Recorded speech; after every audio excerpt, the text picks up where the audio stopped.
Yun nga po, no? What's up sa inyong lahat, mga lodi kong mapagmahal. Ngayong araw, ayan, sasagutin ko na yung questions na binigay nyo sa akin sa Facebook. Nabili lang po ako ng mangilan-ngilan. And hindi lahat pinili ko, mga idol. Yung iba, pinili ni Kuya, pinili ni Blizzard, and pinili nila.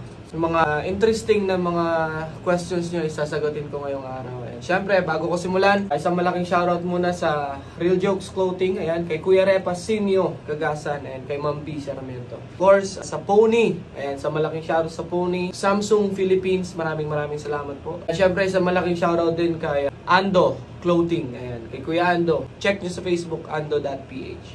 Game, simulan na natin.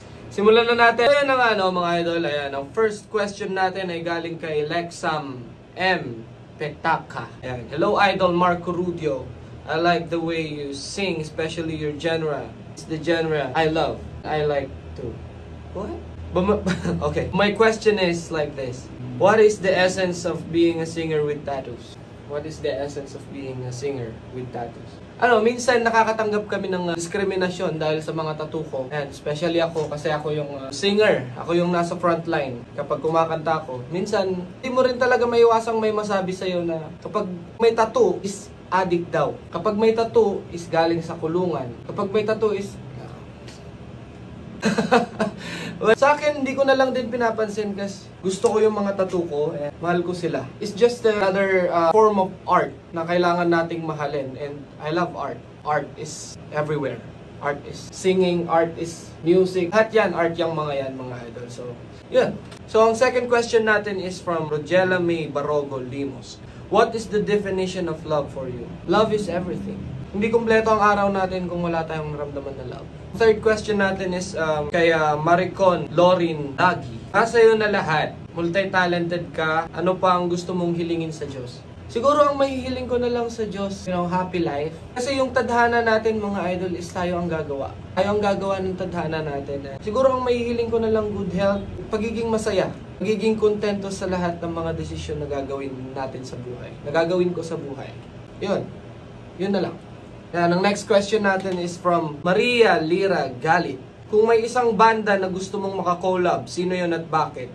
Shoutout sa'yo, Maria. Kung may isang banda na gusto kong makakollab, sino yun at bakit? Madami, pero isa nga lang di ba? Pinaka gusto kong makakollab, siguro na banda sa Pilipinas, si Parokya ni Edgar. Sila yung childhood hero ko. Kung hindi ko napanood yung inuman session nung bata ko, siguro hindi ako banda ngayon. Yan, so ang next question natin is from Liza Sabela Gabutero. Bakit parang grabe yung hugot mo the way you sang a song? Relate po ba sa inyo yung mga kinakanta nyo? Hindi lahat. Hindi lahat ng mga kinakanta ko is relate sa akin. Minsan, niisip ko lang din kung paano ko ikikwento yung kanta na kakantahin ko sa mga tao. Isa rin yun sa parang secret Kahit minsan hindi bagay sa akin yung song, nagiging bagay sa akin kasi may puso ko siyang kinakanta. Kaya paano ko ipaparamdam sa mga tao yung kakantahin ko? Kahit hindi naman ako broken-hearted, mag-iipon ako ng thoughts, mag-iipon ako ng emotions para ma-deliver ko sa kanila yung mensahe ng song.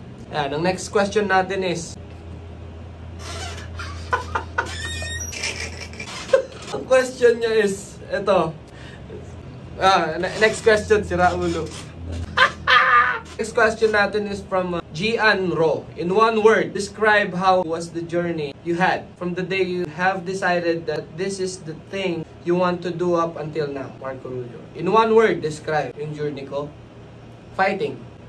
Next question. It's galing from Choyang, Austria. Tama ba? Choyang. Have you experienced being compared to other artists of the same genre? What did you feel about it? How did you react on that? Maraming nag-compare sa akin sa ibang artist, but hindi ko siya kino-consider as parang kompetensya kasi, ilang din kasi isang genre yung parang tinutukan ko kasi galing ako sa variety band, sa show band. So, pretty much, iba't ibang klase talaga rin ng genre yung natutukan ko. Especially alternative kasi talaga yung bumagay sa lalamunan ko, sa boses ko. Ina-apply ko siya sa ibang genres. Kung babagay naman or hindi, kung baduy, okay lang din. Basta maging distinct yung tunog ko, maging ako yung unique na boses ko. Parang ganun.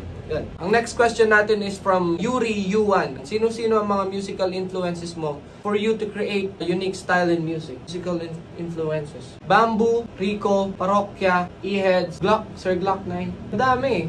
Kasi, yun siguro. Gaya nga ng sabi ko, nung question is, parang in-explore ko talaga yung hanggang saan yung makakaya ng lalamunan ko or kung hanggang saan kayang mag-adapt yung lalamunan ko. Parang pinush ko siya dun sa limits niya para sa akin din makapag-create ng sarili kong style. Yun. And kung paano sila mag-perform, minsan na-apply ko yun. Yun. Yan, ang next question natin is galing kay Les Baloso Calleja. Bypass natin yung number 2. Ayoko yung question na yan. Number 1, ano ang pinaka-ultimate dream mo? 3 niya na question is anong bansa ang gusto mong mapuntahan para mag-perform? Ultimate dream ko sa ngayon siguro ang pinaka-ultimate dream ko sa number 1 is manalo sa TNT. Tapos second question is anong bansa ang gusto mong mapuntahan para makapag-perform? US, Canada. So, ang next question natin is from Cello Marie Gragasin. Ayan, shoutout sa'yo, Lods. What kind of tips or any kinds of motivational thoughts na pwede mong i-share sa ibang tao or kabataan para ipagpatuloy nila yung mga pangarap nila sa buhay? Huwag kang titigil. Kung may gusto ka sa buhay, kailangan malinaw sa'yo kung saan yung mismong lokasyon na gusto mong puntahan. Sa magiging journey mo, sa daan mo is maraming hihila sa'yo, pabalik. Pero huwag mo silang pansinin. Diretso ka lang sa goal na gusto mo. Kung hahayaan natin sila na hilain tayo pabalik, sobrang haba nung journey na yun. Kaya ako nasabing kailangan alam mo yung destinasyon na gusto mong puntahan. Hindi mo ipahayaang madistract yung sarili mo para hindi makarating dun sa paroroonan mo. And syempre, kailangan mong hayaan yung iba na pansinin ka sa mga maling gagawin mo sa buhay mo. But mas kilala mo yung sarili mo kaysa sa kanila. So, nasa sayo yung desisyon palagi. Hawak mo yung buhay mo, hawak mo yung tadhana mo. Ang next question natin is kay John Pel Embate. About your life, Master. Kung paano ka nagsimula sa pagkanta at magbigay ka din ng idea. Technique sa pagkanta. Paano ako nagsimulang kumanta? Hindi ko rin alam Ang alam ko lang noon, ang pinakaunang kinantahan ko is sa school. Kailangan nila ng intermission number. Elementary ako, grade 3 ako yun. Grade 3 ako noon. Ang pinakaunang kinanta ko doon is Simpleng Tao. Tama ba? Simpleng Tao? Ay, hindi. No. Hindi Simpleng Tao. Stupid Love ng Salbakuta. Promise yun mga idol, kabisado ko yun kasi meron kaming CD nun dito sa bahay noon na palaging pinapatugtog. Nakabisado ko yung Stupid Love and yun yung pinerform ko. Kulat silang lahat. And technique sa pagkanta, maraming techniques Maraming techniques sa pagkanta. Siguro ang pinaka-technique ko lang is minsan pag nakakalimutan ko yung lyrics ko, nagpre-pretend ako na hindi gumagana yung mic. Next question tayo. Galing kay May Galdones. Ano yung ginawa mong first time last December 2022. Ginawa kong first time last December 2022. Wala akong maiisip. Naginawa akong first time. Siguro ano lang din, as naging productive ako in December kasi diretso yung pag-aareglo ko ng music ko para sa Tawag ng Tanghalan. Yan. Next question natin kay Christine Maza Sarmiento. Hello Idol, sa tingin mo, ikaw ang karapat-dapat na manalo? Ang hirap magsalita kapag ganitong question, Sa tingin ko, gusto kong manalo. And kung karapat-dapat ba ako, let's find out. Next question natin kay Mika Joy, April Valdez. Alin ang kantang gustong-gusto mo pong kinakanta sa mga tagahanga mo? Bakit po yun ang napili mo? By the way, idols, idol kita since Tawag ng Tanghalan. Salamat, shoutout sa'yo. Gustong-gusto kong kinakanta sa mga tagahanga ko is yung Ikaw Lang, tsaka yung Magdalena. Kasi doon ko kayo napamahal. Ikaw Lang ni Nobita and Magdalena ni Sir Blackman and Rico Blanco. Next question natin is from Kurt John Kimbu. Kung sakaling ikaw ang tanghaling kampiyon sa TNT, ano ang mga possible upcoming changes na maaaring magpabago sa buhay mo? Upcoming changes? Siguro kapag nagkaroon ako ng hit song, doon na siguro talagang magbabago yung buhay ko, takbo ng music career ko. Kasi doon lahat nagsisimula mga idol Yan. Hopefully, sana magkaroon tayo ng hit song. Next question natin is from Eli Guerrero Perlas. Ayan. Anong brand ng perfume nyo? Anong brand ng perfume nyo? Ang bango nyo po Saan mo ako naamoy? Simple lang ang pabango ko mga idol. Aficionado F16. Aficionado, baka naman. The next question natin is from LC Amon. Lodi Cake, kung may pagkakataon kang balikan o baguhin ang mga pangit o di maganda sa buhay mo, babalikan o babaguhin mo ba? I think wala akong babaguhin kasi kasama yun sa proseso ng buhay natin. Yung pagkakamali natin is part yun ng buhay. Part yun ng lakbay ng buhay natin. Lalo sa tinatahak kong journey, yung gusto kong mapuntahan na destinasyon is marami talaga akong dadaanan.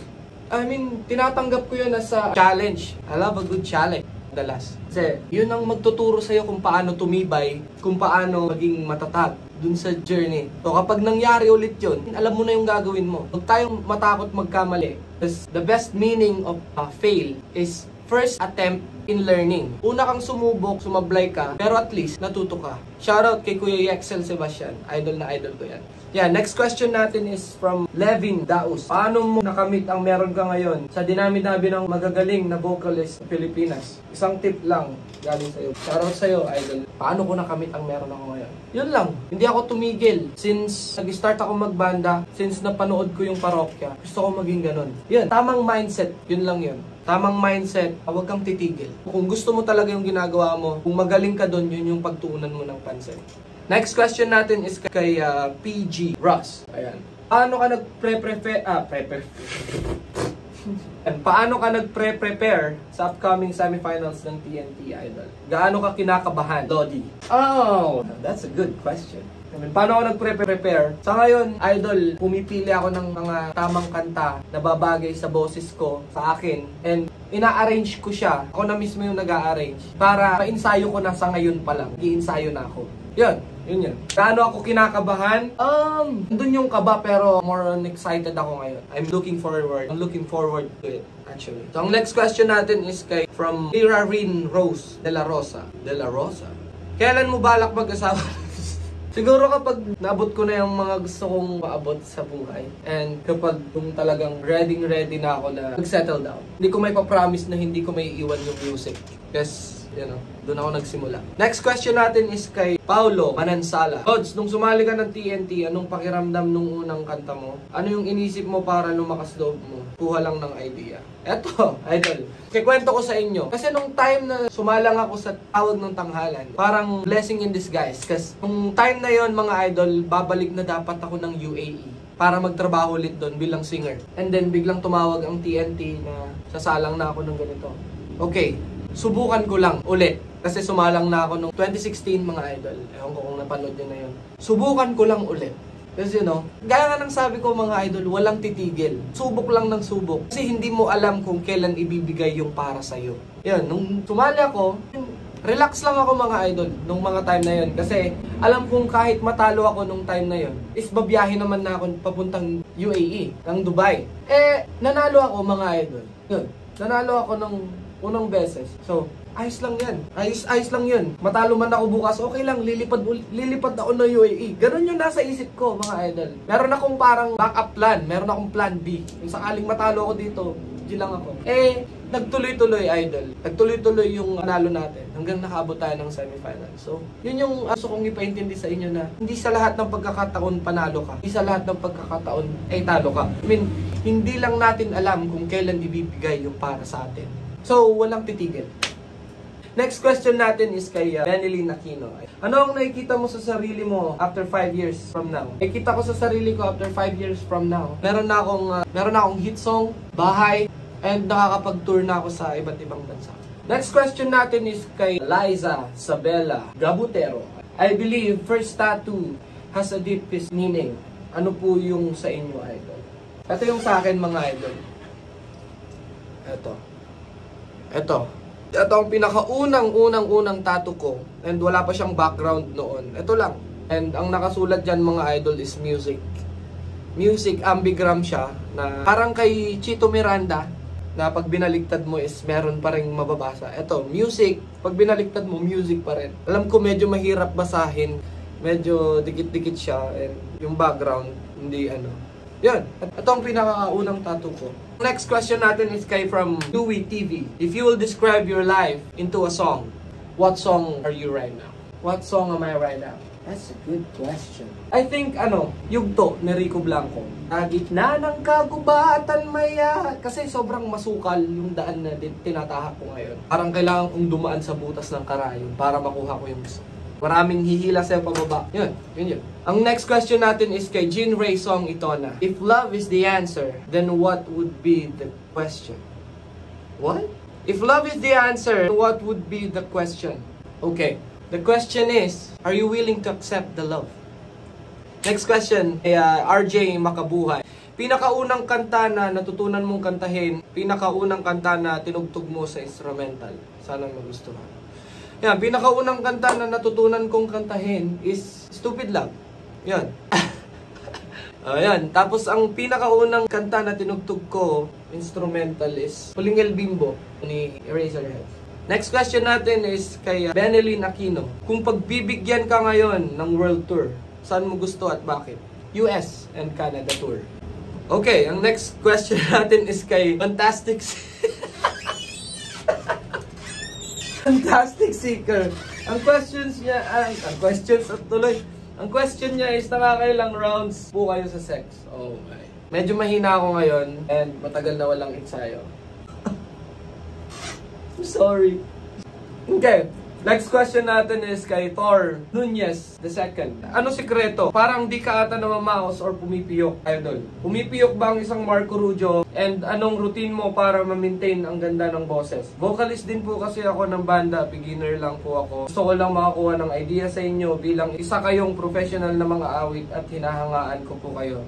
Sobrang hinahangaan. Sana po mapansin ng comment. Ayan, shoutout sa iyo, Thor Nunez. Sikreto, parang di ka namamaos. Idol, namamaos din ako. Kapag dire-diretso yung gig, namamaos din ako, idol. Namamaos ako, pumipiyok din ako. Pero, normal yun sa pagiging vokalista natin eh. Normal yun. Depende lang kung paano natin alagaan. Kung paano natin tipirin yung boses natin. Kasi sa ngayon, idol, parang nag-iba yung routine ng mga gigs ko eh. Dati, kapag nagigig ako, meron akong warm-up songs bago ko bumanat ng mga matataas na kanta. Sa ngayon kasi, idol, di ako nakapag-warm up. And yung 10 songs ko, maximum of 10 songs lang ako ngayon. Yung 10 songs ko, idol, puro banat ka agad. I mean, na-string ka agad yung boses ko. So, puro ang pinaka-advice ko lang, bago ka kumanta, mag-warm up ka. Yun lang yun. Huwag kang hihirit ka agad. Huwag kang babanat ka agad ng mga matataas na boses kung hindi talaga kaya. Muna, mag-warm up ka hanggang sa mararamdaman mo naman luluwag yung lalamunan mo and ipaayos mo yung mic mo sa sound system palagi.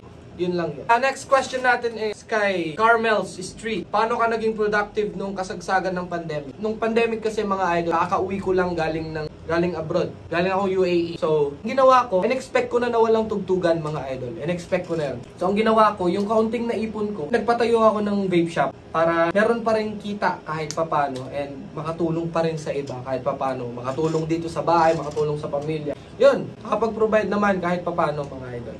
Ayan, ang next question natin is kay Sir Jasper Ganal. Shoutout sa'yo, brother. Lodi, what are your plans after Tawag ng Tanghali? Hindi pa rin ako mag-i-stop gumawa ng music. Alam mo yan, mula high school tayo, brother. Kasi mag-schoolmate kami nito, mga idol, si Sir Jasper Ganal. Ngayon, instructor na siya sa isang eskwelahan. Kasabay ko rin siyang nagbabanda noon. Siguro ang plano ko, yun pa rin Hindi pa rin ako hihintong, sakaling sumablay man ako dito, hindi ako hihintong gumawa ng music and ipakita sa tao na kaya kong makipagsabayan or kaya kong makapag-ambag sa OPM. Yun. Hindi ako hihintong patunayan yun sa kanila na kaya ko. Yun. Ang next question natin is kay Ma'am kay Ma'am B Sarmiento. May chance ba na makagawa tayo ng kanta together? Tanong mo kay Kuya Repa Sinyo. Ma'am B. Oh my God. Pwede, ma'am. Pwede yan. Makakagawa tayo ng kanta. Unahan natin sa Idol Sinyo. Gawa na tayo. Gusto mo? Bukas na, ma'am. Gawa na tayo. So, ang next question natin is kay Sepay Decano Almanza. Lodi Cakes question. Kung hindi ka naging singer ngayon, ano sa palagay mo? Magiging ano ka sa kasalukuyan? Kung hindi ako singer, siguro nasa mga motor-motor, ganun. Kasi mahilig ako sa motor na sumasama-sama ako sa mga kariristang tropa ko nun. Or businessman pa rin. May business ako siguro kaya. Ang last question natin kay Henry Aquino. If you'll apply a job and you find out that the HR is your ex, how will you introduce yourself? Oh, shit. Ganito ako mag-introduce. Hi, ma'am.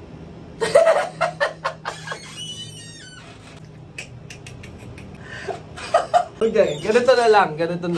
Hi, I am Marco Godric Rudio, your 8-time defending champion and semi-finalist ng Tawag ng Tanghalan sa Showtime.